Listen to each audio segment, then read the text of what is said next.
right, welcome back to the Heroic Nation podcast.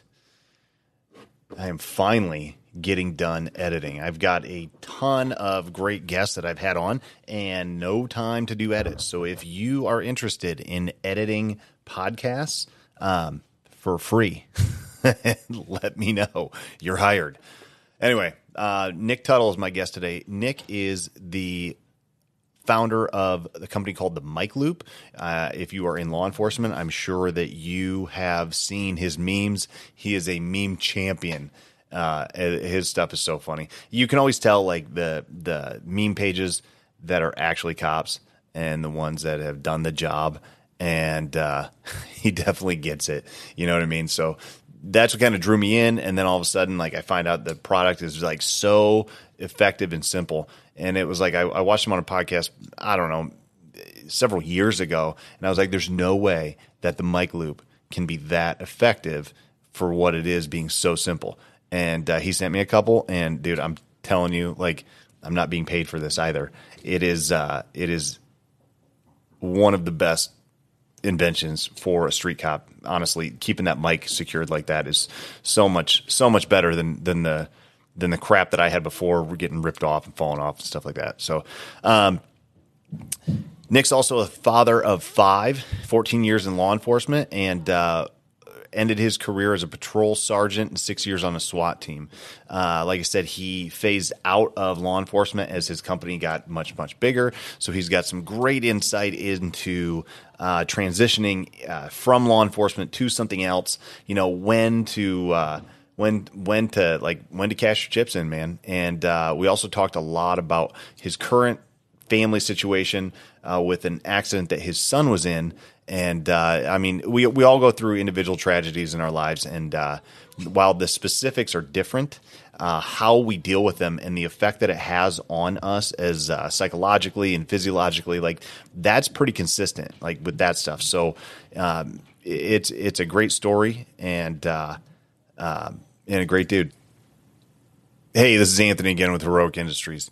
Right now, we are offering the Tactical Edge 90 is a 90-day program covering all individualized based training calendars based on your goals and your needs, nutritional plans to augment and support your goals and your needs and your training, and weekly group calls as well as individual calls.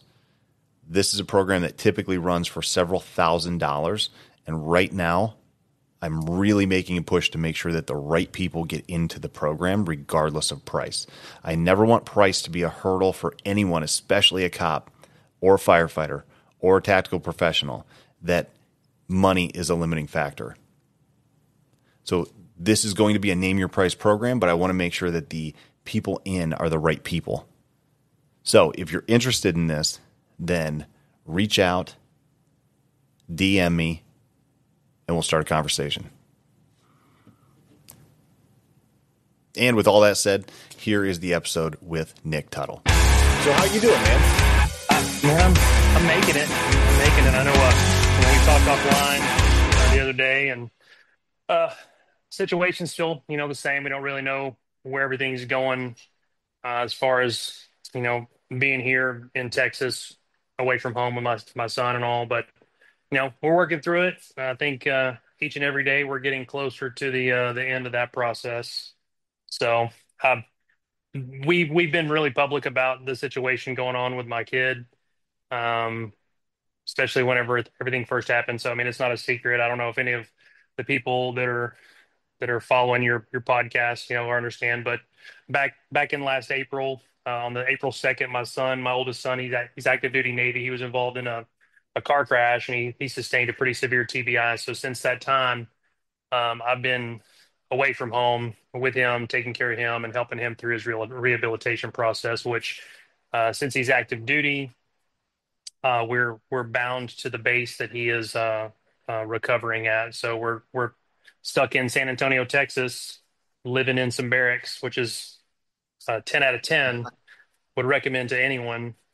And we've just been here since he got hurt in April, and we've been here since he got outpatient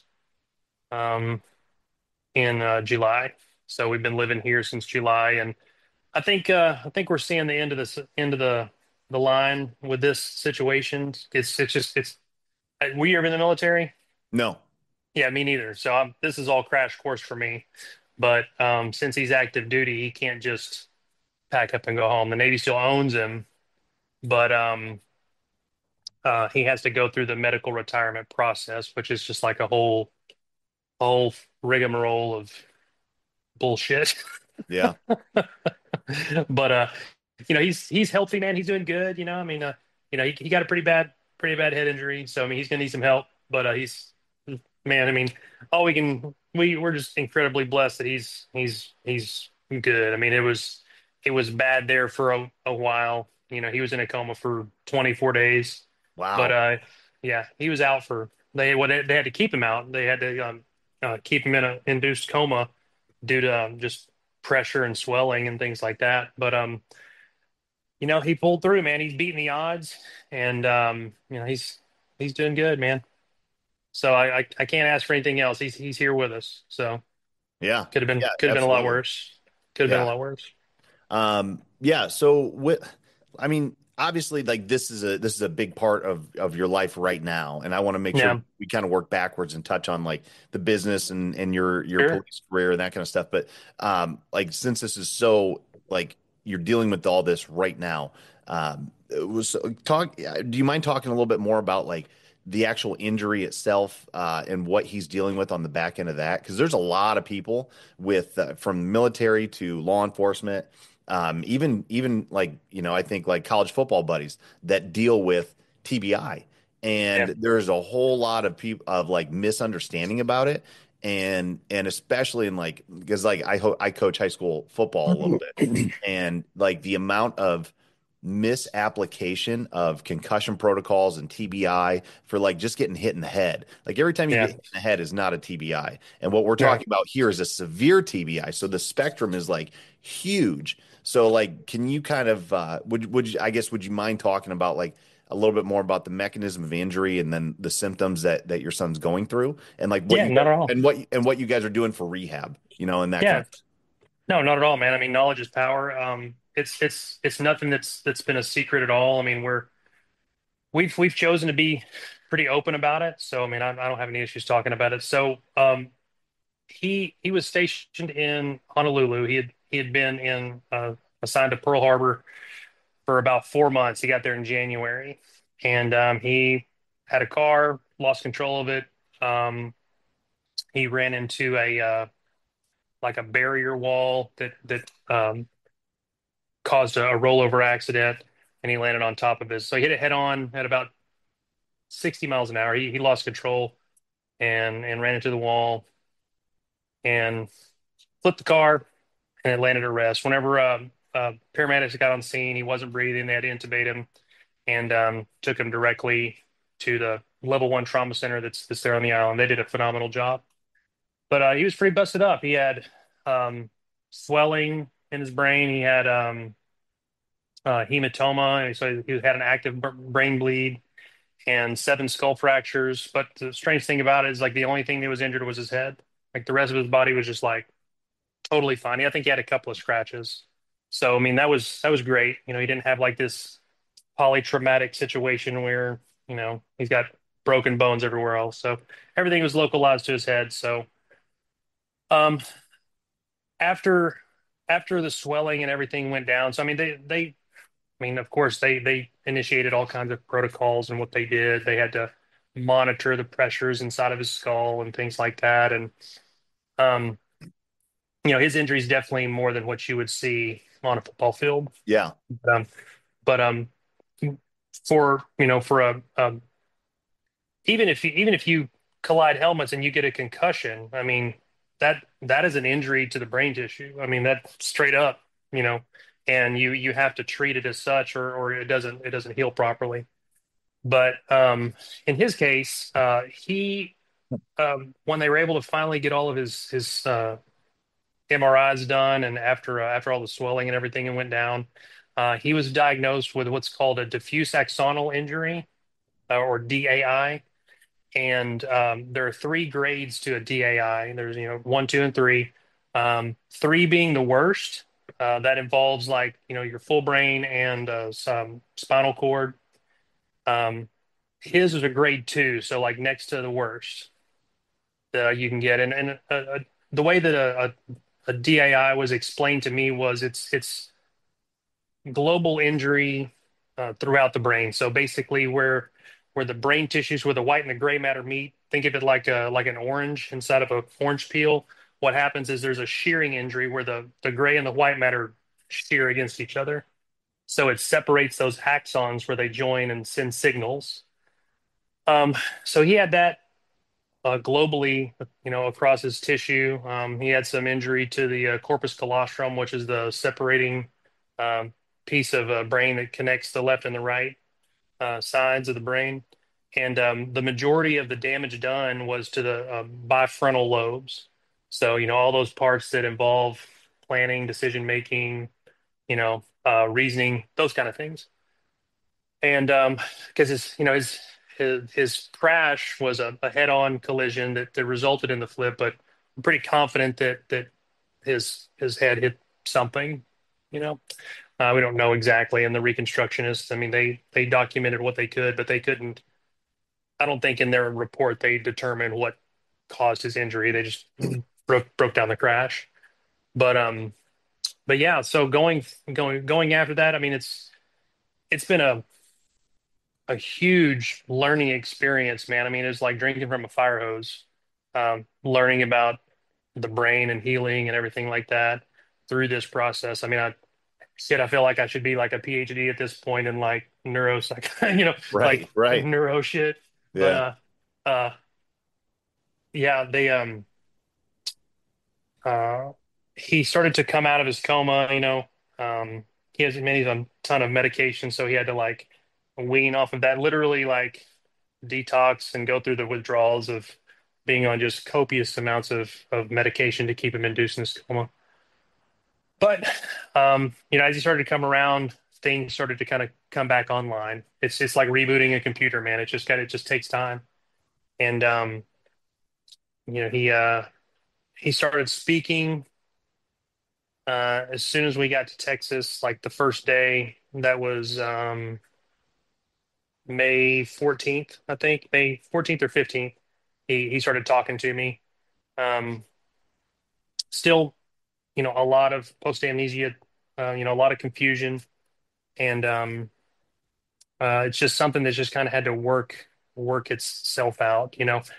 The parts of the brain that get damaged, they're toast. They're not going to heal. They're not going to come back. What ends up happening is, your brain works kind of like a team, and when one of your team members goes down, everybody else just kind of pick up the slack. So that's kind of what the rest of his brain is doing is learning how to do the other parts of the brain's job. Whenever you hear about people getting head injuries and they say, "Well, I had a stroke," and they say, "Well, I had to relearn how to walk." Well, you had to basically teach other parts of your brain to do what the walking part of your brain used to do, and that's kind of what we've been working on. So, uh, the best thing for brain rehabilitation is just time. That's the only thing that works in his benefit is time. Um, Plus the fact, I mean, he's 26 years old, so his brain is still really young. That worked in his benefit. He was healthy when he had his crash. He was really fit, and the type of rehabilitation that they've been working with him on, it's kind of standard. It's you had your psychological stuff just to kind of see where he was at mentally and emotionally. um, Occupational therapy, which basically like daily tasks. They do everything from helping him learn how to shave again to uh, deciding where things go. Currently, they've been working with him to retrain his eye muscles, to converge properly. Recreational therapy. So basically teaching your muscles through games and fun and thinking games, playing Uno or whatever, something as simple as playing Uno, but having to remember the procedure of the game and working on those memorization skills. And then I think the most the most crucial ones were the physical therapy and the speech therapy, because you know, the speech therapy really uh, revealed kind of where his thought processes were going and how he started perceiving information. So that was really a really important piece. And the physical therapy, working on getting his body to work with his brain and communicate again, because he had, due to some of the injury being on the left side of his brain as well, the right side of his brain, or the right side of his body, excuse me, was is inhibited a little bit. He experiences what they call hemiplegia, but it's basically just muscle weakness. Um, I think that's the right word. I've seen a lot of words in his reports, but I try to sound really smart, but it doesn't work out for me all the time. But yeah, basically muscle weakness on the right side. So his left leg doesn't work as good as it used to. Still works. He still walks. He walks fine. He's been walking for several months, and it causes a lot of muscle spasticity on his right side, like in his hip and his calf and his shoulder. So he gets muscle spasms. Whereas basically, like his his occupational therapist kind of discovered this: his bicep and his tricep, they're they kind of stay in a constant state of tension, so they work against each other all the time.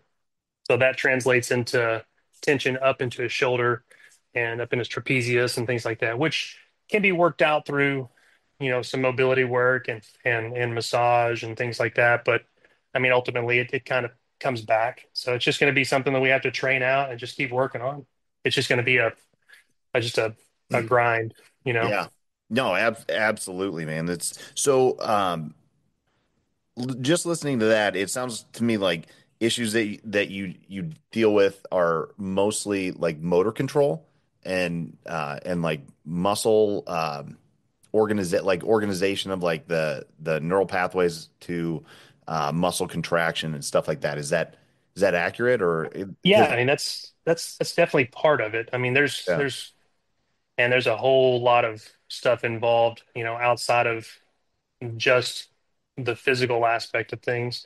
But as far as his physical control, yeah, he fine motor skills have been affected. So we work on, like, we play cards a lot, and so he's got to manipulate the cards in his hands, or we'll put together Legos, things like that. Um, his handwriting's been affected, but he still writes. It's his right hand's his dominant hand, so that's the side that's affected the most. And so, there's those things. I mean, we're not out throwing a football or anything. I mean, right. I think that he can. I mean, we've played catch before. He just doesn't have the strength and that fast twitch that you need to make, I guess, hard throws or whatever. But we'll throw a medicine ball around at the gym. I take him to the gym and we'll do PT exercises at home. I say home here in our barracks, and I'll take him to the gym, and then we'll do PT exercises there as on top of what he does at his actual therapy. So we're constantly working. I mean, while I'm sitting here talking to you, he's in the other room with like an assignment doing his stuff that he's got to do. Yeah. But and then, to take it outside of just physical limitations, I mean, there's just the whole mental aspect of being who he used to be. Right. So Yeah. I mean, his personality is still 100%. Good. It's That's just it's awesome. just his like ability to process information. It's a lot slower. He can still get there. You just got to give him time, and memory, things like that. There's like an 8 month span prior to his wreck that he has no recollection of it. It's ninja vanished. Yeah. So he Yeah. he he he knows that he was stationed in Honolulu, Mhm. but he doesn't really remember anything about it. Like, I'll say, "Hey man, do you remember that car you bought?" He's like, "No." Yeah. Basically, if I could break it down simply, if we had never told him he had a wreck, he'd never know about it. Yeah. Well, and You that's know? super common. Every dude I've worked with that has had a bad wreck, every person that I've seen have a bad wreck, like your brain does such a good job of eliminating the memory of pain. You know what I mean? Like I'm going to Mhm. protect you against this memory of how bad this thing hurt you, and I'm just going to make it go away completely. And Yeah. I mean, that's like a double-edged sword for sure. But yeah, every like whether you get choked out in jujitsu, knocked out in a fight, or a wreck like this, like the memory of the actual impact is going to be gone. Like your brain vaporizes it, and that's really what like I just had my neck surgery, and that's what Versed does a lot of times. Like it's an amnesic, so that it will just like make you not remember. If you happen to like wake up during the surgery, you won't remember it. So it kind of operates on the same pathways. Right. And the fact that he doesn't have any like major personality changes is awesome, man. Like that at least has to be somewhat of a relief, because that is such a delicate thing with the brain. Like even when you go back to that uh, Brady, when Brady was shot, when protecting Ronald Reagan, like that was a Mhm. big thing that changed him, was that bullet damaged the parts of his brain that changed his personality completely. And even in like Psych 101, we talk about like the 1890s or whenever the railroad story of Phineas Gage, when he took that railroad tie through his head all the way through. You remember that? I don't know if you're. I've heard the story. That the name doesn't ring a bell. I mean, I'm Yeah. never took psychology, but I think I've seen it on some Ripley's Believe It or Not shit. Yeah, so this dude actually had a railroad tie explode through his whole skull, and he Right. So lived. it went from bottom to top, right? Yep. And then the doctors could actually touch their fingers through his head, and they were like, "How is this guy still alive?" And Totally sanitary. then, right, right, yeah. They didn't Um, give a shit back then, dude. dude, what an amazing time. Yeah.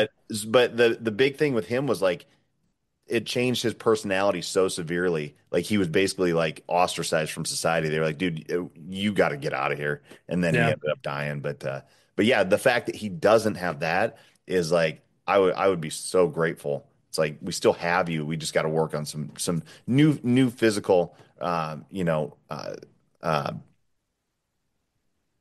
pathways that we got to like reform and retrain. And Yeah. and then the brain is so interesting too, because like you said, the you retrain the parts of your brain that aren't designed for certain things, but also like it's just like with blood vessels. Like if you sever a blood vessel, it will create new pathways to work around the problem. And it does that, like your heart does that with blockages, where if it's not like a major blockage, like it'll create pathways around it so that you can come back from like, and you won't have a heart attack and die.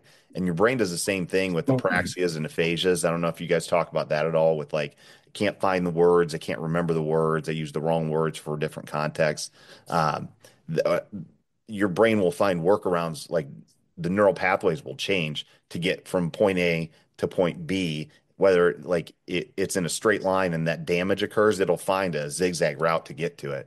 So it just has to do pit stops along the way. Is the way Yeah, I. that's Yeah. that's wild. So my wife, she's very much in. She deals with some autoimmune issues, so she really deep dives into health for her own personal knowledge and things like that. So throughout this process, she was a solid rock for me to lean on, and she kept telling me like when Nick is whenever he was in his coma, she'd be like, you need to talk to him. You need to, giving him like some positive feedback, tell him he's going to do okay and all these things. And one thing that she emphasized is to focus on the fact that our bodies were designed to heal themselves. Like Yeah. that's it. It's like we may not have the capability to grow a brand new leg, but I mean, our body's going to figure out how to make things work. You're designed to fix yourself. So, and that's kind of what we've always told him, and something that I've kind of stood on through this process too, is that like, hey, like we're designed to get better. That's it. It's not I mean, dude, even if whenever your body goes into like dire preservation mode, it'll literally start eating itself to keep the brain alive. You know what I Yeah. mean? Yeah. So I mean, it's wild how that works. I mean, right up until it has no more resources to pull from, it's going to keep fighting to try to stay alive. So Well, and especially your brain, like you're yeah, like it has to keep your brain center going in order to keep you alive. So it'll do anything it can to do that. And I would even take that thought process like a step further. Like, yeah, we're designed to heal, but like all life is designed to heal and adapt. So like, I, right, like you look at a dog, right? a dog loses a leg, doesn't even realize like I only got 4 legs now. It just figures out how to be a tripod and hop around and has no issues. You know what I mean? So like all life is designed to adapt and live and heal. So I think that's a great frame to put on it. And yeah, and like just keeps things pushing in the right direction. Yeah. You ever seen those two-legged dogs? No, Those things, I those, have bro. not. I've seen a couple of videos. There's one dog, I think it was a pit bull, had a front leg and a back leg, and that dude could like shit and get. He Front would. leg and a back. Oh, dude, people would to throw a bone. He just like, just freaking two-legging it all the way, and then they've got the dogs. There's one dog's got no front legs. Some Yeah. bitch walks around like a human. It's like, you know, yeah. It's kind of reminds me of like you'll have kids that are born without if you're born without something you never know any different, right? It's just like, hey, this is just how I survive or whatever. Yeah. But whenever I went to college, which that didn't last long, but after school I went to college for a little while, and I remember it was like first day of some I had this grand idea of taking an accounting class. Why I decided to do that, I don't know. But I'm in this accounting class and I'm just like not thrilled to be there. And I at the time I was a I don't know 20 year old kid, so I was fit, healthy, played football. I mean, went to the gym all the time. Literally no physical ailments or disabilities, nothing. And I'm in this class, miserable. And here comes this kid. Look, he looked like the singer Beck. Yeah. Yeah, he straight up looked like Beck, but had no arms at the shoulders, nothing. Some bitch comes in there with loose floppy shoes, sits down at his desk, takes his foot out of his shoe, reaches up, takes his book bag off of his shoulder, fumbles through his bag, gets paper and pen out, puts a pen in his toes, and starts writing. And I'm like, damn, what am I complaining about? Like here I am, miserable to be here, and this guy's got to work 100 times harder than I can just to take notes. So it put a lot of things in perspective for me, just that one instance, and I would see that kid around campus a lot. So it just kind of feeds into what you're saying is, we adapt, with whatever we're given. So yeah, the brain and body's a crazy thing, dude.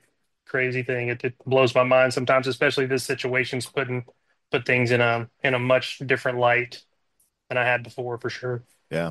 What are you doing to manage your own health and sanity? Because like this is hard on everybody. Like this isn't Oh just a yeah. him issue. Like you changed your whole life and like had to uproot everything to do this. Um, so what are you doing to manage your stress and your health? Um, I had some therapy sessions for a long time. That was extremely helpful, man. I mean, I know there's some stigma around, you know, guys, cops, you know, talking to people and doing therapy, but just having an outlet, somebody who is not really connected to you. I mean, it's one thing like, hey, I'm going to confide in my spouse, but you can talk to your spouse all you want, but there's something about speaking to an impartial, unbiased person who will listen to your stuff, who will validate what you're thinking or experiencing, and will also, call you out on your shit that somebody may not call you out on. They'll just tell you like, well, hey, you're kind of looking at this incorrectly. Let's look at this a different way, or whatever the case is. So that was super beneficial. Being here on a military base, we have access to gym facilities, so that's a huge part of our routine. I take my son up there. We work out about 5 days a week, and physical fitness has always been a major outlet of stress for me. Um, and Yeah, I mean, those are probably the two biggest things I've done to manage my stress. It's been a roller coaster for me, dude. I mean, to be honest, it's really been a heavy adjustment. And once Nick kind of got out of the woods with as far as his health goes, the biggest challenge was how soon can we get home? So, dealing with that, I've got, you know, we have a 5-year-old at home, and so he's getting bigger. We've got a daughter; she's graduating high school this year. So, missing large portions of family life back at home is hard from a perspective of just like, uh, I guess, emotionally and just missing home. Um, but also knowing that, you know, my wife is having to do all that shit at home by herself, you know, missing being with her and knowing that she's having the struggle on her end as well, and that there's not really much I can do about it. I mean, you know, I can't mail her any help. You know what I'm saying? So Right. she she she's running the house, man. She's running our business and she's taking care of those kids, and she's had her own uh trials and tribulations adjusting to that too. But I mean, she's resilient, man. My wife, she's a savage when she has to be, for sure. I mean, and she's she would say otherwise, but she's kicking some serious ass. She's pretty humble in that respect, but she's doing good, you know. But yeah, uh, I tried my hand at journaling. I'm just not good at it. I just, how do I feel today? I don't know, you know. So, still something I'm working on. The only way you get better at something is by doing it. So I've given that a whirl. But just trying to stay busy, man, and really use this time to kind of focus on things about myself that I may have not have given the attention that it needed before, like. Um, I don't know, relaxation techniques.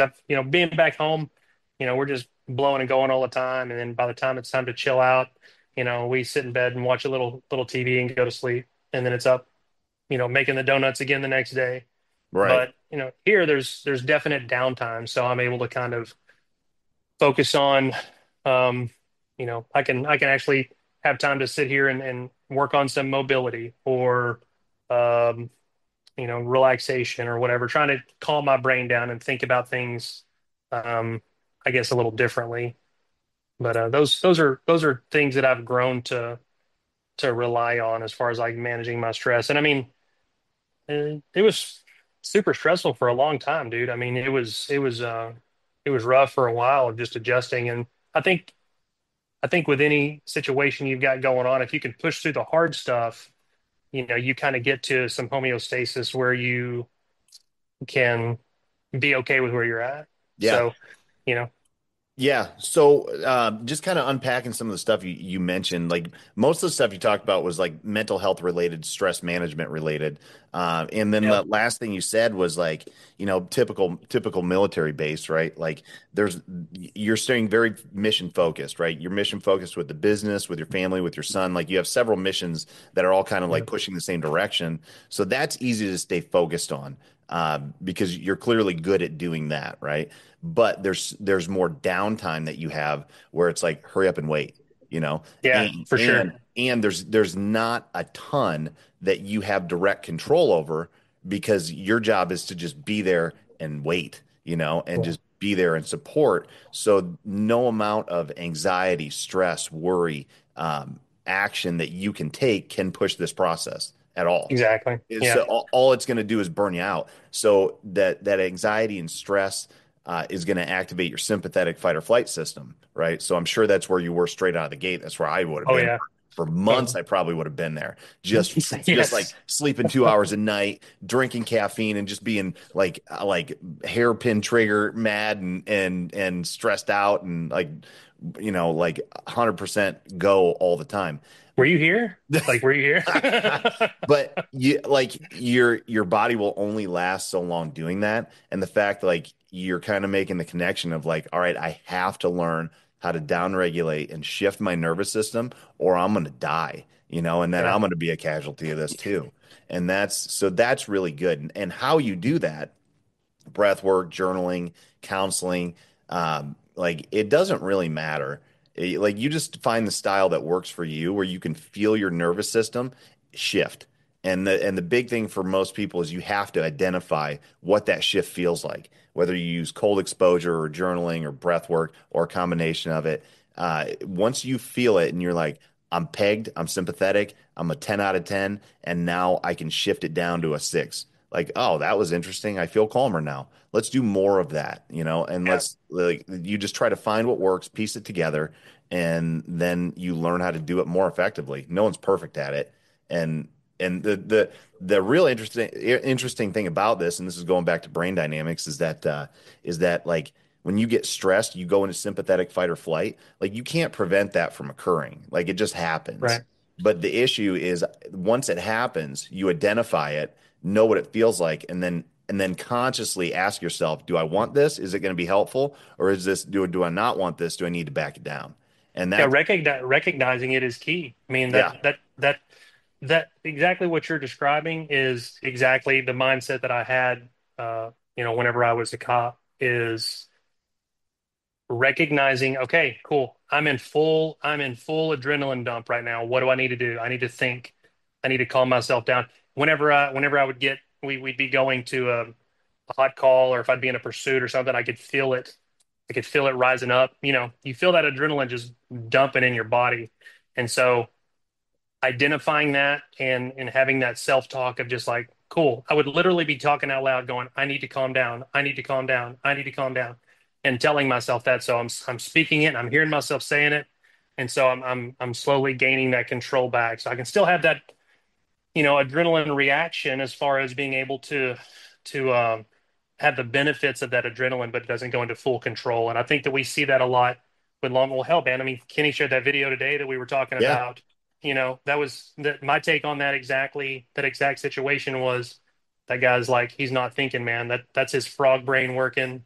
He is in full overload. So, you know, I guess the people that are listening to this can go back and look at it. Total out of context, folks. Sorry about that, but yeah, I mean, uh, you witnessed it. I witnessed it of cops just being in full overstimulated mode where they are working with their caveman brain, dude. It is like, you know, that once you get to that point, man, all your gross motor skills are gone. All your I'm sorry, your fine motor skills are gone. You are working on survival, and yeah, I mean, you can in this situation, definitely definitely triggered a lot of that here, as far as dealing with this situation with my kid. I mean, I'm sure if you'd have checked my cortisol levels, they would have been through the roof for a while, I'm sure they just still because are, of man. Like yeah, I'm probably, sure they yeah, still are. probably, Yeah. yeah, probably.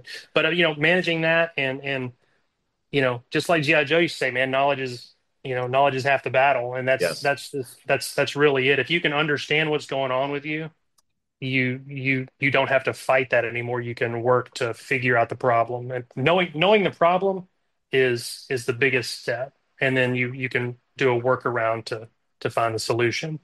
So that's kind of what I've been in focusing on.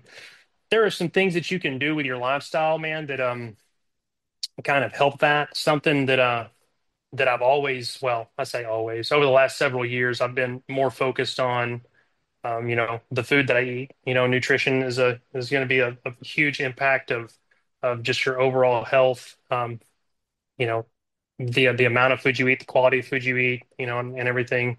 I think that kind of goes without saying, but there are plenty of people who don't understand that. They think that they're just fine eating, trash from fast food place XYZ, and they think that food equals nutrition, which is not the case. But that's something that I've tried to focus on heavily here, and a big determining factor that was making sure my son was getting proper nutrition to promote the best environment for healing and recovery for him. So whenever we started living together, I made a heavy focus on, you know, a protein rich diet, whole foods, and whenever I would make him food, it's quality um, meals that he's getting. So basically, just to create that environment for healing for him and give him the best foot forward he could have. And that, of course, I'm making him food, I'm making me food, and we've had a pretty good diet for the last several months. Not that I had a bad diet before. I mean, I cooked at home anyway. I mean, we made all of our meals there too. But again, that's bringing that lifestyle into a situation that it directly will apply to. So having the knowledge of that type of lifestyle, it's going to set you up for success in those moments that it matters. I guess Yeah. that's what I'm trying to get around to. Yeah. All your training is going to lead up to this one moment. I've taken jujitsu for however many years, and now finally I'm in this situation where I have to use it on this guy. So you're preparing your body for that moment. And I think that that's kind of where, we've kind of landed here, is that I was in a good position with a knowledge base to kind of fill this role. Yeah. Yeah, for sure. I think that's really important that you said like food doesn't equal nutrition. I mean, it sort of does, but it doesn't at the same time. What food does equal is energy, right? Food Right. equals energy, right? So everything you eat is a calorie. Now, if you're eating a bunch of low nutrient dense foods, like the nutrition is very poor, like the profile is very poor.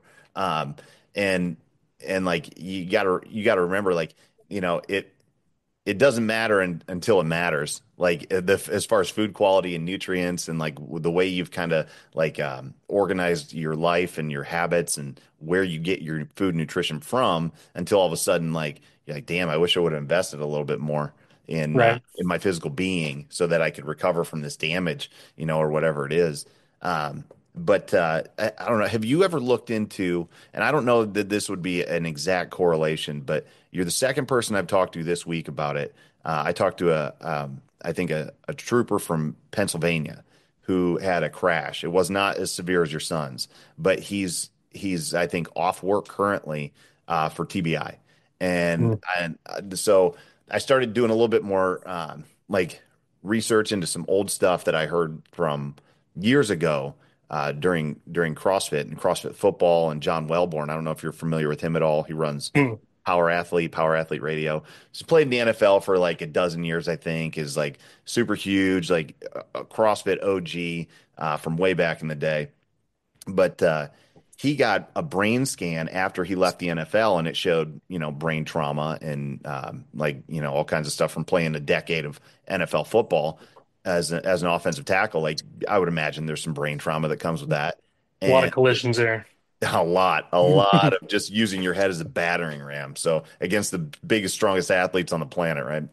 Oh, yeah. So 10 years of that'll cause damage. It showed damage, and then 10 years later, he does a follow-up study after using I think a cyclic ketogenic diet or a ketogenic style diet, and creatine, and I can't remember if he used any other supplement protocols or not, but yeah, he basically healed his brain damage, and it was pretty incredible. People were like, I didn't think this was like actually going to happen. We figured that your brain damage was, and which is obviously less severe is what you're looking at, right? Like it is less severe. So I don't know that it would be like a one-to-one, like good analogy, but.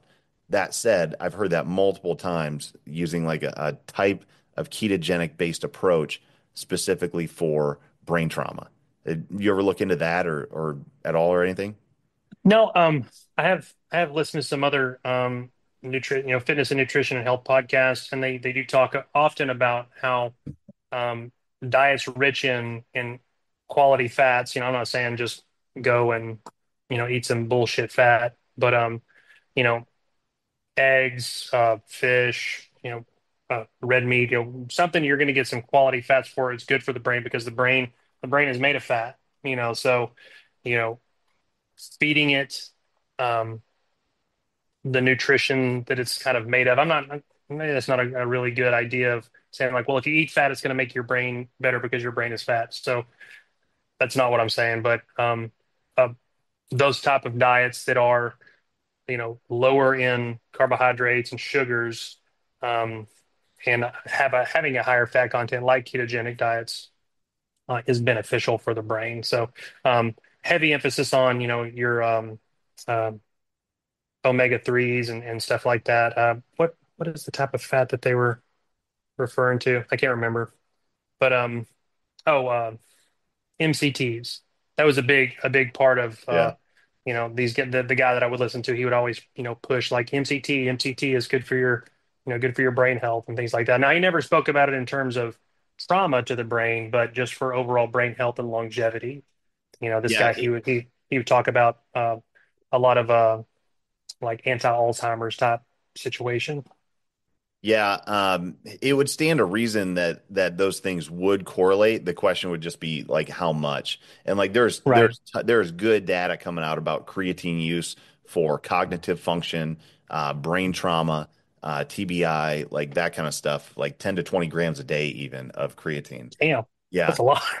Well, yeah, but the downside is the only thing you're going to have is a little bit of GI stress and Yeah, um I'm a like firm believer in creatine. I've been taking it for years. yeah. I'm a firm believer in it. Yeah. So, Andy Galpin, that he mentioned this like a while back on a podcast where the MMA guys and the fighters that he trains that he will give 20 grams of creatine, like 10 to 20 grams of creatine a day leading up to the fight, knowing that there's 100% chance that your brain is going to get jacked around here. So let's Yeah, right let's on. let's prophylactically load it, and then we'll load it on the back end too. And I started telling the football players that I coach, like during season, you should be upping it to 10 grams a day. As long as you can tolerate it, like up it so that we can. It's got because it's got that prophylactic effect of like protecting yourself prior to. Um, so yeah, I don't know. Again, based on severity, I don't know that that would be 100% like yes, this is necessary, but I would say like the downside is nothing. So Yeah, no, yeah. yeah, I know that there was a big concern with creatine and like your kidney health and stuff like that. But I That's mean, all been debunked. That's all been debunked. okay, Yeah. okay, cool. Maybe something I start to institute because he did have a bout of kidney stress for a while, and they pretty much just determined that his the level that his kidneys are operating on now, it's just kind of like the I hate this phrase, but like the new normal of how they work. His enzymes are elevated, but it's not affecting anything. So like they're a little elevated, but there's one marker that the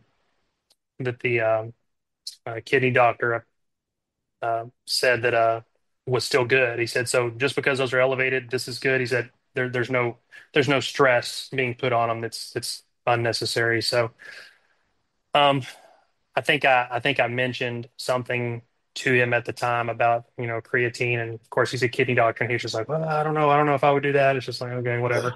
But Yeah, that you know, that that drives me nuts when doctors make those statements because like they're not up to speed on as much as they think they are. And it's like, dude, I know I just read a study on this that said that like and then you reference a study and they're like, well, I never heard of that. Like it's from a peer-reviewed journal, man. Like what like yeah, okay, all right. I mean, it's just like cops that don't stay up on case law. Like, oh, I never heard of that.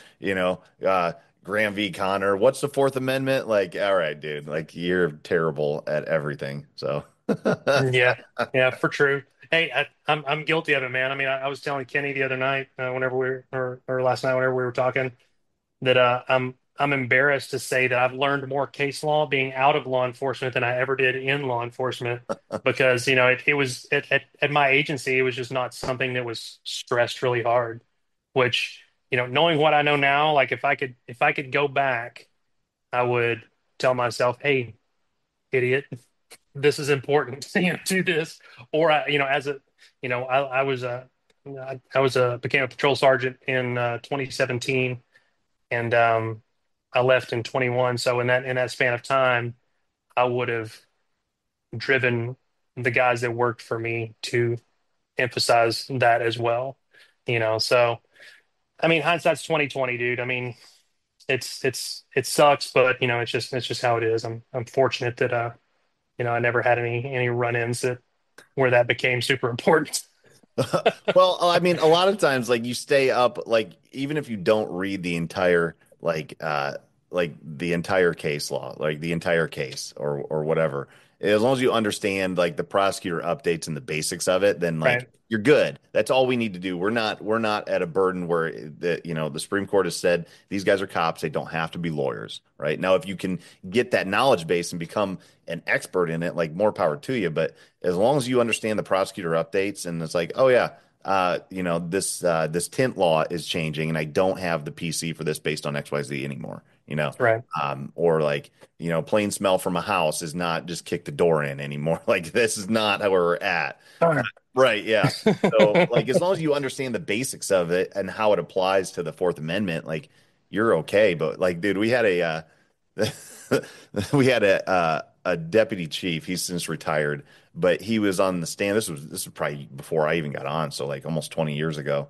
And they asked him like, "Hey, what is the Fourth Amendment and how does it apply to your job?" And he goes, it doesn't apply to my job because he didn't know it. And it was like, okay. Wow. Yeah. Yeah, that's that's pretty embarrassing. What if there's a video that was circulating around for a while? I think some cops were in a deposition and they were asking them, what's the difference between arrest and detention, or detaining Yeah. somebody and arrest? Like, what's the difference? And they're like, I don't know. It's like, okay, okay. Ugh. Yeah. Yeah. Yeah, well, So and the sad part is like they know, they just don't know how to articulate it. And that is such a right. big deal within the professions. Like you can't find the words to answer this question appropriately or to write this report appropriately. And that's what I heard somebody again the other day say creative report writing. And I was like, create to say creative report writing like that with like air quotes is basically saying like make up some lies. And that's not what that means. It means like you have to articulate how you felt, what you saw, what your perception was, and then tie that to the case law and everything that is we're bound to, right? And Yeah. so many cops just don't understand like how to connect those dots. It's Well, something painful. that I would tell, we had our department had a pretty active reserve deputy program for a while. So I was often tasked with, having new reserves come out and train on my troops whenever we'd be working. And when it came to report writing, the I would try to dumb it down as dumb as I could. I'd be like, man, think about painting a picture and what you want someone to see. Like you can just paint a simple picture. For instance, you arrest somebody for public intox, saw drunk, arrested, same. Okay, like will that work? I mean, maybe if they don't fight it, but why don't you paint a more detailed picture and get all the details that led you to believe why they were drunk? What were they doing? What did they smell like? What did their clothing look like? How were they walking? How are they talking?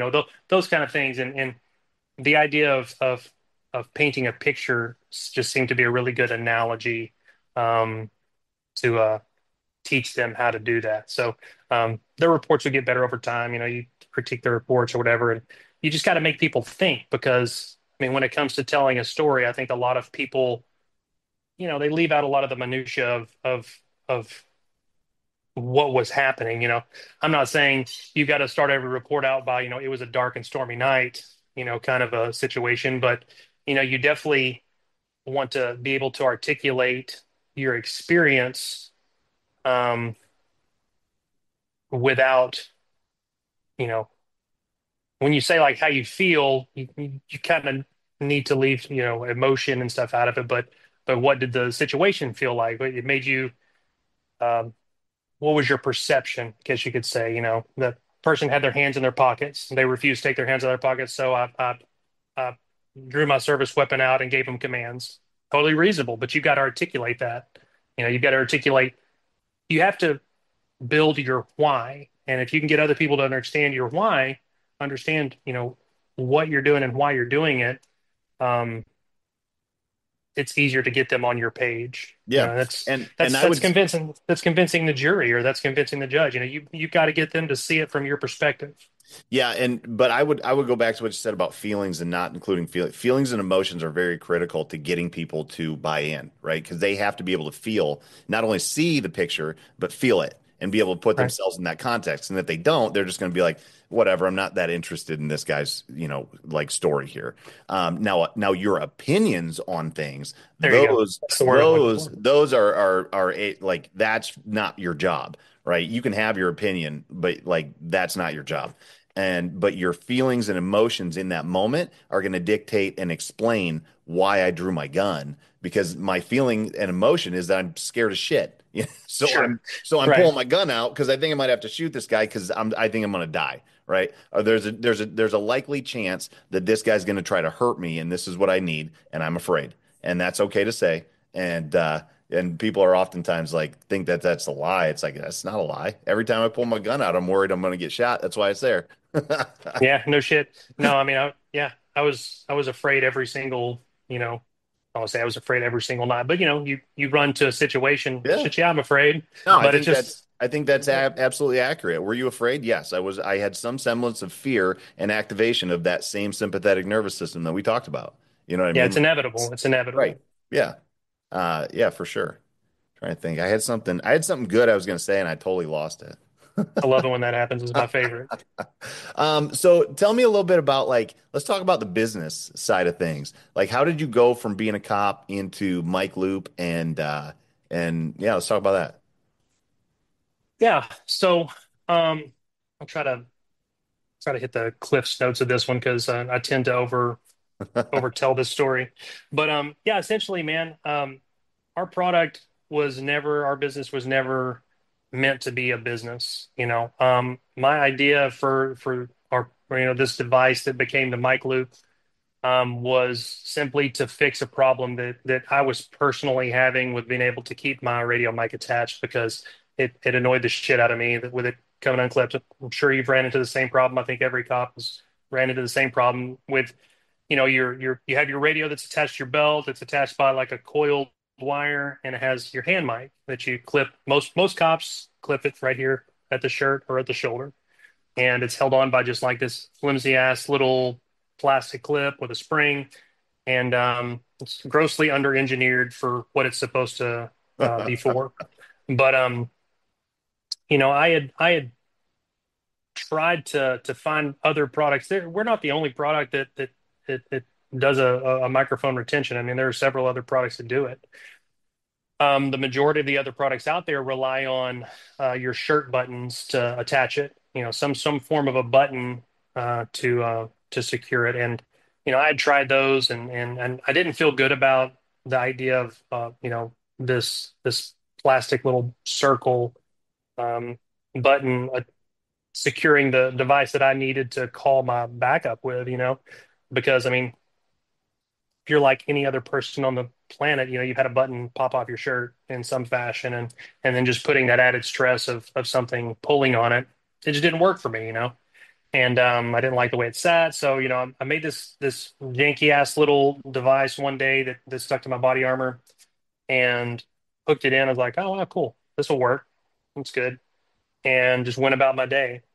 One night where we're on night shift, it's 2 or 3 o'clock in the morning. Me and my guys and some other small town guys are just chilling out at the gas station, talking shit, and brought it up in conversation. Oh, hey, check out this thing I did, and showed the guys, and they're looking at it and they're just going, "Holy shit, that's awesome!" And it became can you make me one of those? Yeah, man, no problem. I've got some extra material at home, so I made these little things, and it started to turn into hey, Tuttle's got this thing that he'll hold your mic, get him to make you one. Can you make such and such one? And it's like, yeah, you just buy me a Red Bull or buy me lunch or something like that. It became that exchange, now of not just favors, but an actual exchange of bartering, and so that turned into an idea that I had one day because, I had several cops in my circle asking for me to make these things for them,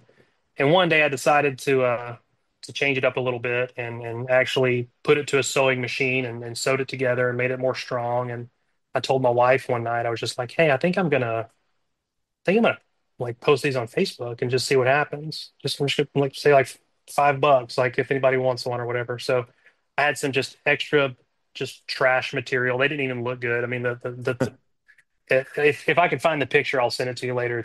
They're really hilarious. But made these things together. Had a quick little uh, collection of pictures to show how it operated and what it did, and a description. And this is just on my personal Facebook, and so I posted it. And the next morning, man, I had several messages saying, "Oh wow, that's really cool. I've been needing that thing, whatever." And people shared it. And the next thing you know, I've got a bunch of messages on Facebook saying like, "How can I buy this?" So here I am, like with a paper and pen, writing down people's addresses on where to mail it, and like, what's your email address? I'll send you a PayPal, Yeah. whatever, and people actually like sending me money. So now I'm obligated to do this, at like $5 a pop. And my wife came home from work that day, 'cause I had the day off, and she's just looking at me like, I'm like, I don't know what to do. I am totally like, I have no, I'm totally overwhelmed with like, 20 people Yeah. that wanted this thing. And so she kind of took the ball and ran with it. And she,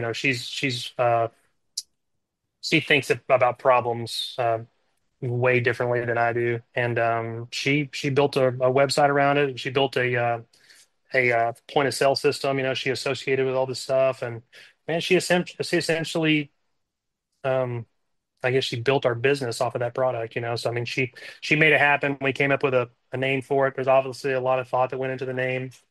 The mic loop. It's pretty simple, and that's kind of been our thing. Um, about our product is keeping it simple. It's like it's really easy to overcomplicate stuff.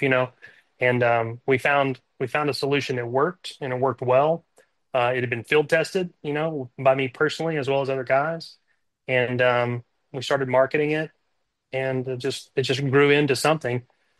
The initially, when we started making a few sales here and there, it became an idea of like, oh, this is just going to be a great little side hustle. It's not quite some crap we're selling on Etsy or anything like that. It's just we've got our own website and we're selling it. And if we sell this many per month, we can pay for our cable and water bill kind of thing. Yeah. And that just became the idea. It's like, cool, we're just going to supplement our income. And at this point, um, maybe a couple of months in, I decided to start reaching out to some other pages and asking them to test it, reaching out to departments, asking, hey, can I send you this? Can you test it? And a lot of people, I got a lot of no answers, a lot of no responses until I sent a message to uh, probably the biggest Facebook page for law enforcement at the time, Survive the Streets, Hmm. page for cops. And I got in touch with Chris there. He was the guy that started the page, and he agreed, man. He's like, yeah, sure, I'll test it out. He said, but I'm gonna tell you straight up. He said, if it sucks, I'm gonna let everybody know how bad it sucks. He's like, I'm gonna give you like an unfiltered review of it. And so it's like, cool, dude. Like, you give it to me. And we sent him one. I sent him actually, I think we sent him three, one for him, and then a couple of the other moderators on the page. And a few weeks go by. And next thing you know, he posts this gleaming review of how he tried everything he could to break it. It ended up breaking his radio. It held on tight. He said the only critique that he gave us was that our packaging was trash because at that time we were like putting them in like these little 20 bags, Yeah. this little dime sacks with like a sticker on them, and so we had to like we took that feedback and upgraded our packaging a little bit, and we've since changed it again to get a little more professional with it, and from that point, it really took off. We started seeing sales coming from all over the country. We thought we were hot shit whenever we had a sale come out of Hawaii because we're like, oh, cool, we've like crossed the ocean, Yeah. you know, with a Yeah. sale. And I mean, since that time, we've been in business for 10 years now. We've sold to all over the world, man. We've I couldn't even begin to give you a number on the amount of mic loops we've sold. Um, and what it translated into for me though, man, was the realization that it kind of changed our mission from making money to actually what it is today, which our only mission now is to, of course, this helps our income tremendously. I mean, it is our source of income. But to me, being a former cop and having spent time with cops, um, my goal is to just make sure the cops are more safe. I'm not sitting here saying that our product alone is going to make sure they get home, but I think that our product adds an element of safety that's going to make sure that they are um, more safe during their shift. I understand because I've personally been in the situation of how critical it is when you're dealing with a situation and you can't communicate. Hmm. You Yeah. know, um, your radio is essentially your lifeline to the help that you need. And we started getting um, messages and reviews and stuff from cops, man, that these guys were messaging us, and like the beginning of their message would literally say, "Your product saved my life." And it's just like, holy shit, and they would go into their account of what happened, whether it was fighting with someone and they were kind of getting their ass handed to them, and they were able to, the only thing they could reach was their mic. We spoke to a cop that was up from the Northeast. He reached out to us, and sent us pictures of his crash. He had a bad crash, and his situation was his car had ran off the road, so you couldn't see it, and nobody knew that he'd even wrecked. And the only thing that he could reach was his microphone that was at his chest. His car mic was off out of the way, so the only thing he could reach was this. Otherwise, nobody would have known where he was at for an undetermined amount of time. And he was able to Yeah. call for help. And he was like, "Dude, he's like, your product saved my life." Huh. And That's so, awesome. dude, like you talk about hitting you in the feelers, dude. That was Yeah. like that made it very, very real for me as whenever we started getting those type of messages of the impact that something that we were physically making with our own hands was saving their lives. So that's what continues to drive us, to this day, is to put that out there for guys, and and just to keep it going, dude. That's what matters the most to me about our product. Yeah, that's cool. That's cool. Um, so at what point did you like feel like, all right, we have a legitimate business here? And then because there's a period of time, obviously, when it's like we have a little hobby, I have a side hustle, I have a real business, I'm making this my full-time gig, and I'm gonna retire. Like, how did that process kind of go? So I stayed. Let's see. We started our business in 2015, and I left in um, 2021. So I think we realized that we had a legitimate thing was whenever, as I said earlier, my wife, she had some health issues that were worse. She was working full time, I was working full time, and we had our business. I had kids, all the good things, and she decided that it would be more beneficial for her to quit her job and just work on our stuff full time. So when she was able to do that and it didn't hurt us financially, I think we were like, this is legit. This is a real thing. And I stayed working, um, just to kind of keep supplementing our income, because I mean we weren't quite at the point now where we were self-sustaining. I mean we probably could have, but it would have been harder. Um, Plus, I wasn't ready to. I was only, let's see, I started out, became a patrolman in um 2011. Let's see, I started working at the jail in 2007, and I became a patrolman in 2011. So I wasn't ready to hang it up yet. I still wanted to be a cop. I was still enjoying what I was doing. And, plus I think that, at that time, having a product for cops made by cops also added to the legitimacy of our product. So it it's something I wanted to keep doing, but it also supported our business as well. And what drove me to the realization of um, wanting to make it my full-time job was when I got sick of working for the people that I was working for.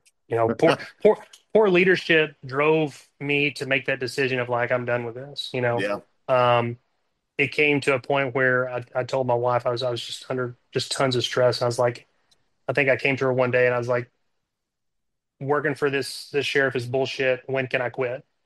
And so we had made a plan that a year from that date, I was done.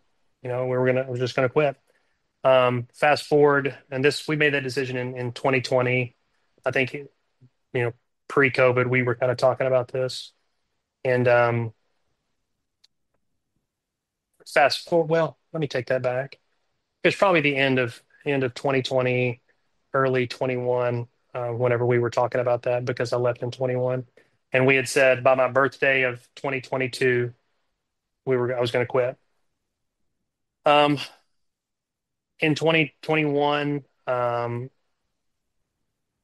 we started having just a lot more instances of poor leadership, and it was very evident that our sheriff didn't have our backs on a lot of things. And there were some use of force situations, a couple that I were directly involved in, that were 100% justified, 100% reasonable. Um, but the sheriff didn't like the optic that it was taking. and there were write-ups for them. There's no legitimate policy violations, but the write-ups consisted of um, like conduct unbecoming of a deputy or whatever. Just and it was one of those where like, hey, we're writing you up, but it'll be out of your file in 6 months. It's kind of one of those Yeah. situations, and it's just kind of like, why are you writing me up? Like I didn't do anything wrong. Why are you writing me up? So they kind of like borderlined on that area of like, you know, hey, we're just doing this for show, but you know, don't take any action against us. It's not going to reflect on you negatively, whatever. So, they're kind of dancing on that line. And, we weren't a unionized agency or anything like that. So if I were to attempt to fight these things, legally, it would be at expense to myself, and they could argue that well, it's just going to come out of your file anyway. It doesn't count against you. So there's just this whole thing, and we all just knew it was bullshit. And I had several other deputies, even seasoned deputies, come up to me and, man, I heard about this. Man, that's such bullshit. That I've lost faith in this agency. The whole thing. Everybody really lost faith in whether or not the administrators would have our backs. And the straw that broke the camel's back was, it was well known that we had this business. We had our social media up and running. Our social media was just like in full steam. Our page was growing, and um, I had made some comments about pedophiles publicly, and it was taken in a bad light, and I got called into an internal on my comments, and yeah, and here's how it shook down. I think I was in a conversation with somebody about um, events that were public at the time. George Floyd, Breonna Taylor, and all these other law enforcement shootings. And what had ended up happening is, I made these comments. I said, "Hey, look, nobody deserves to die." I said, "Nobody deserves to die. The fact that these people, they died during these instances, it's a direct result of their own actions, and went into the whole argument of how law enforcement is reactive when it comes to use of force and things like that. Cops respond to other people's actions, and I said nobody deserves to die, and then I said, well, except pedophiles. Pedophiles deserve to die, and that's how I still believe to this day. I mean, it's just I think that that's kind of a common. I would hope that that's kind of a common thread, but I'm not sitting here saying that like my sheriff supports pedophiles or anything, but definitely didn't like that I put that out there in some of the comments that I'd made. What further reinforced this situation is that while that instance wasn't immediately known to them, um, the comments were screenshot and recorded and sent to my agency by an outside source. What happened to be some Antifa supporting kid from Portland, just some random dickhead on social media Yeah. Some troll. decided, Yeah. yeah, he Yeah. said, hey, here's the opportunity. I'm going to get this guy in trouble. Right. So basically, he cooks up this long-winded email saying that I was promoting murder and that I was racist, of course, and all this other stuff when it was clear that I was not talking Racist, about that. racist, Yeah, racist yeah. about pedophile. Did he reference stats on who the pedophiles are that you wanted that like based on demographics and race and gender and all that? Like, I bet he didn't have any of that. He just made blanket bullshit comments, and then people were like, "Yeah, like you're in trouble now." Yeah, Like I don't think he had access to that nonsense, stuff. I don't right? think he had Yeah. access to Or he's an idiot and he's just spouting off at the mouth. And Correct. instead of saying, "Hey, maybe we should just not listen to idiots," like we're gonna entertain this guy with his bullshit and his nonsense. Yeah, okay. Yeah, yeah. Their idea behind it was that, well, this guy's got this information, he could put it out there and blah blah blah. So the optic, Put it out there. the Let him. the yeah, Who bring it, cares? bitch, bring it, bitch. I promise you, in our area of Arkansas, everybody's going to agree with me. Right. You know, uh, Right. but yeah, nonetheless, though they didn't like the way that they said that represented the sheriff's office because, like, you know, it was very public on our page. I made tons of content in uniform, like using our uniform to demonstrate our product and stuff. So I mean, it was apparent. I mean, that's how this dickhead found out where I worked, because back when we first started, um, it's really cool actually. When we first started, a local news agency caught wind of what I was doing, and they were like, "Cool, can we do a segment about you and your product?" So if you look up my name and the mic loop right now, the one of the first things that's going to come up is Channel 5 News report of our product. And it tells where I work and all this other stuff. So he's able to find that information super fast. Yeah. And and so that gets sent. They didn't like it, and they drew me into an internal, and I was just like, you know what? Like, fuck this, bro. Like, Yep. peace. Like Yep. I told my wife, I was like, hey, I think I'm ready to quit. And she's just like, okay, like not really prepared at this time, but we Yeah. pulled the ripcord, and I dipped out, man. I mean, it was literally like that happened on a Friday. I was not at work by Monday. You know what I mean? Yeah. And That's fast. and they were coming and picking up my patrol car like that Monday, and like all my shit in it. Like I literally thought about like locking the keys in the car kind of situation and telling them to go fuck themselves, but I didn't. My lieutenant at the time, he came, and I respected him. He came and picked up the car and whatever. But yeah, I mean, my 14-year career ended just like that. And what's crazy, and this is something that I used to tell the guys that worked for me all the time, was that, you know, this place doesn't care about you. Like Yeah. uh, every cop that starts, and even guys that have been there for a long time, they get that inherent sense that this place can't run without me. They need me. I'm important and everything. But I would tell them, I'm like, this place doesn't care about you.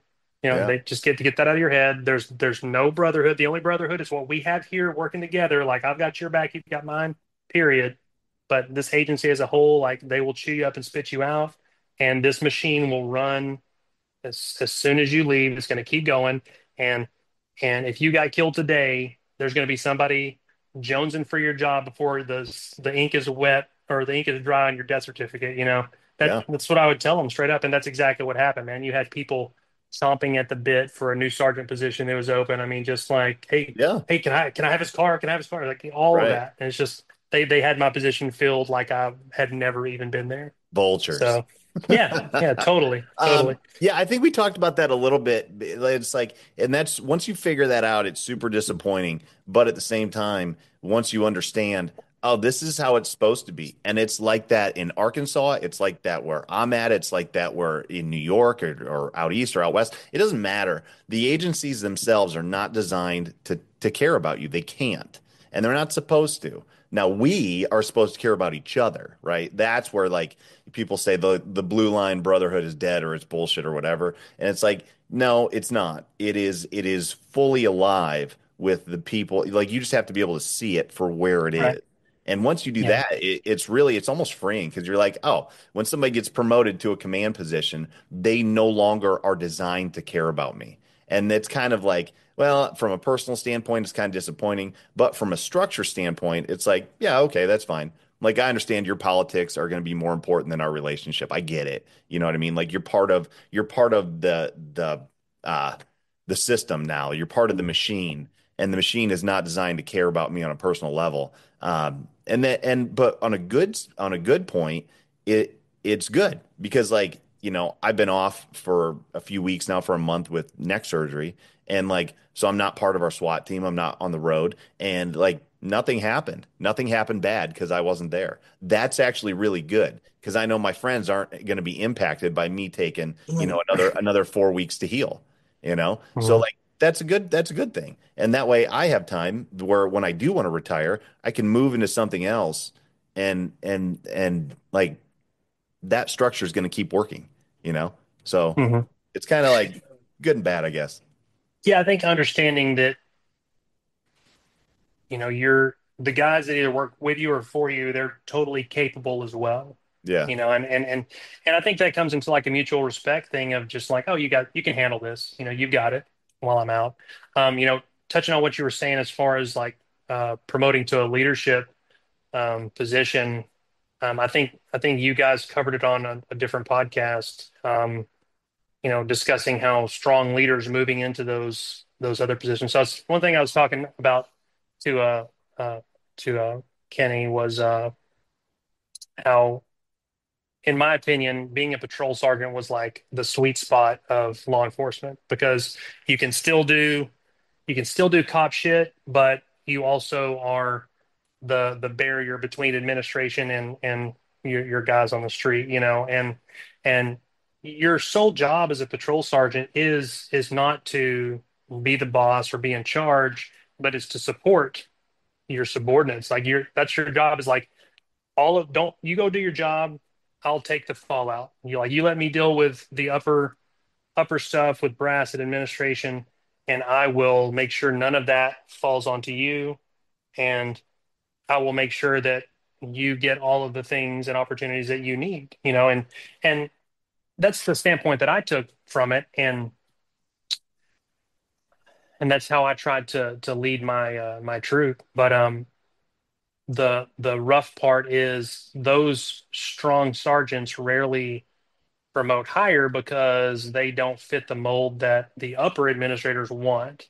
They want somebody who's going to agree. They want somebody who's going to fall in line.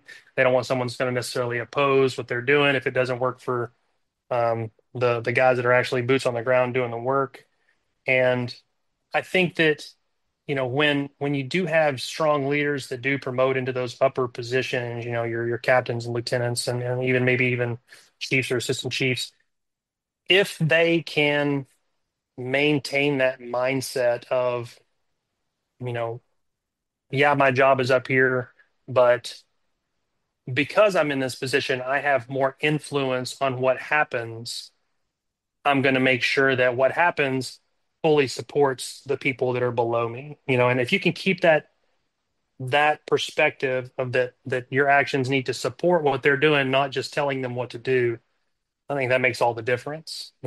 Unfortunately, like I didn't really have a lot of that. My LT, he was pretty good about keeping that in perspective, but above him, it went to the wayside. But you know, uh, it sucks, man. It sucks that you don't have these big Sarge characters that that promote past that very much, or if they ever really do, a lot of times they get kind of caught up in the bullshit and change.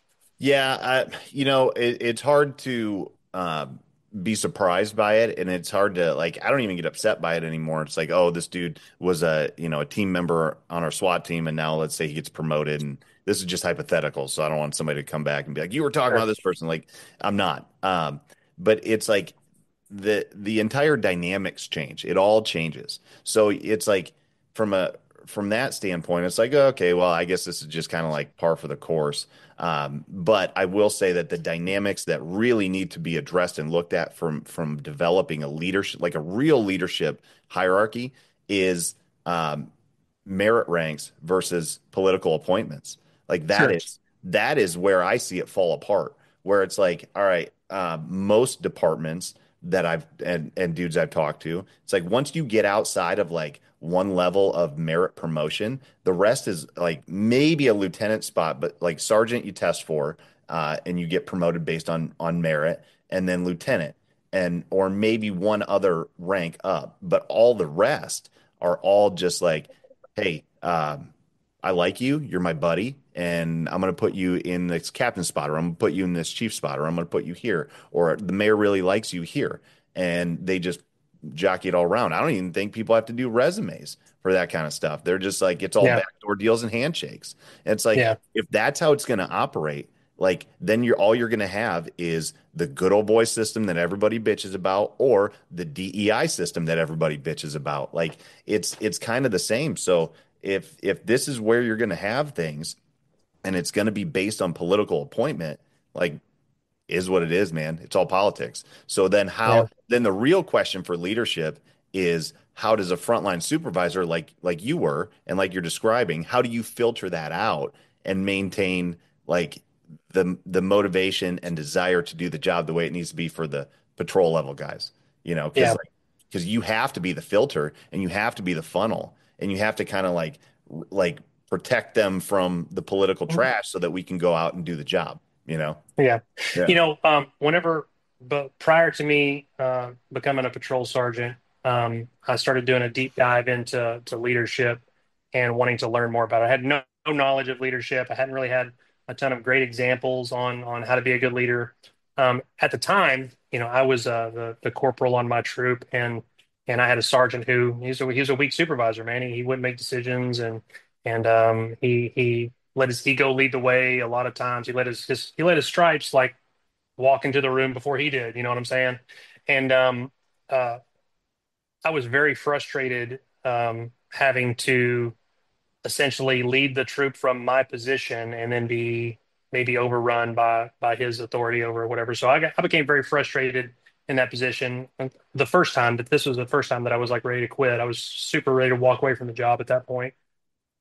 But I realized that hey, I need to do something different. So I started doing a deep dive into leadership, and Jocko Willink was really big at the time. So got his book, listened to his book a few times, started listening to his podcast a lot, and what you're talking about right here, it reminds me of a situation that he had to deal with or that he described in his book, and he just refers to it as you got to play the game. Yeah. You have to play the game because you've got to you got to lead up the chain of command, you got to stroke those egos and do all that shit, but your purpose is to serve the guys that are working under you. Hey, I'm gonna and if you can make the people that work under you understand, like, hey, this sucks, but we've got to do this thing.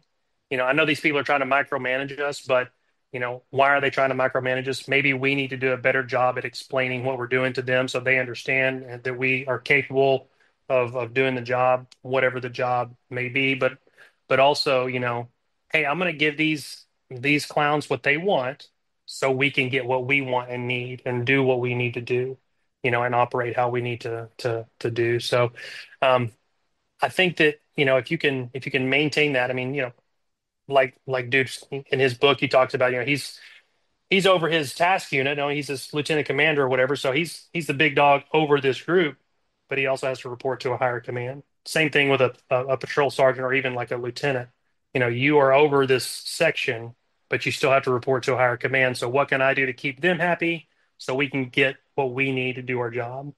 And that's the delicate balance of leadership, man. Is being able to walk that line, but still serve the people that work for you and not get caught up in the shit. Yeah. So I think within law enforcement context is well, there's two things there to kind of that jumped out at me. It's like what is the ongoing mission? Because we get so day to day and we get so just like, yeah, this is what we do. We go mhm. out on patrol, we do stuff. But like, what is our purpose and our mission? And we have to like continue to kind of refine that and come back to it. And like, I've been on 17 years and I don't think I've ever been told that when I was in just operations like road patrol. We've never had that. I've never had a leader come and tell us like, this is our mission as we patrol. This is what we want to do when we're taking calls. These are our goals and our metrics and our stats. Like we have like evaluations and stuff, but like it's not that. It's not the goals of the quadrant or their department or the division, like nothing like that. Now, specialized units, we would have those discussions, gang unit vice, stuff like that. SWAT, like that in those spots we talk about it, but like for day-to-day road patrol operations, like never even had that conversation. So Yeah, absolutely. how can you expect people to be on the same page with anything? You know? Yeah, I think it kind of comes down to you can keep it as simple as you can equate knowing your mission to knowing your why. It's the reason why you're doing it, and if you can give your troops, I keep saying the word troops. That's what we used to refer to our patrol units as the troop. But if you can give your people, boundaries to operate at, hey, here's the overall goal. This is what we want to accomplish, and you have these boundaries to do it in. Do whatever you need to do to accomplish a mission as long as you stay within those boundaries. I mean, the amount of freedom that gives these guys to operate in, I mean, that equates in motivation, drive, happiness, satisfaction of like, cool, you trust me to do whatever I need to do, as long as I operate within these parameters, cool. I know what I can and can't do. It's very clear, and I get to just go do work.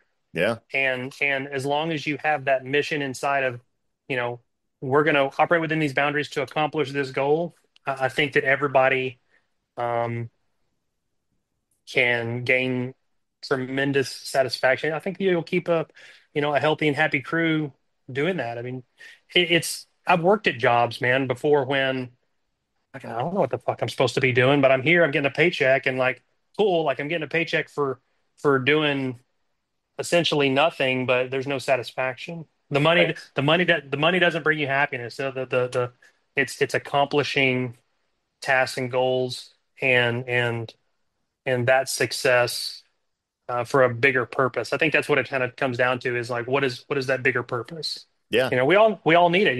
Even guys when they leave the military, they have a mission when they're in the military. They have a purpose, a drive, and something to work towards. And then when they get out of the military, they're just like, what do I do now? I need to find a new mission. So yeah, absolutely. Understanding what that mission is really critical. And it's going to take it's going to take good leaders to identify that and then put action in place to make it happen. Yeah. Yeah, absolutely. And then the other thing that I don't want to get super in depth on because we've been talking for like an hour and a half now. But relationship building, like you look at Jocko's stuff that he talks about, and when you break all of it down, like all of his stuff and all of the war stories and everything, it's about relationships. Like leadership is about building, maintaining Hmm. relationships with people. Absolutely. No, absolutely. You know, and there's all kinds of different aspects that come into that, communication. I mean, if we want to go down the Jocko rabbit hole, I'm more than happy to, but but that's its own monster in itself. But I mean, Yeah. you know, I think that you have to understand yourself and your own limitations, you understand your own ego and things like that and and and being a part of that. But yeah, relationships, that's the biggest thing is what it ultimately boils down to. And I mean, you could take that a step further in, from a law enforcement point of view, you know, relationships with your community, with the criminal element, and the people you work with, the people that don't like you, you know, all those things. Eh, it's those relationships and how you handle them. I mean, you can use leadership tactics in every single one of those scenarios, you know. Yeah. Yeah, absolutely. Um, Well, cool, man. I think that's a good place to break. I could probably talk to you all day about police work and business Oh and stuff yeah. like that. So we should definitely do this again if you're up for it. Yeah, totally, man. Absolutely. So like give us a rundown. Where can people find more about you and the Mike Loop and anything else you got going on? Okay. Well, the easiest place to find information about us is social media, Facebook and Instagram. Our handle is at the Mike Loop, TheMicLoop, and our website is themikeloop.com. Um, Basically, all of our information is there. You can find us on Amazon if you shop Amazon. If you don't feel like buying off a website, we're on Amazon, and that's where you can find our product. And about me personally, I mean, you can find out all you need to know off of off of our social media. I guess I'm pretty open about it. If you like cool memes, Yes. there's plenty of cool memes on our page. It's a really good filler for time is to make cop memes and stuff like that. That's a whole nother conversation. But Yeah. yeah, that's where you can find us. If they have any questions, they can email us from the website or contact us. I'm pretty responsive with DMs too if they have any questions. Cool. Well, sweet, man. Well, I appreciate your time and let me know if you need anything, and I'm sure I'll talk to you soon.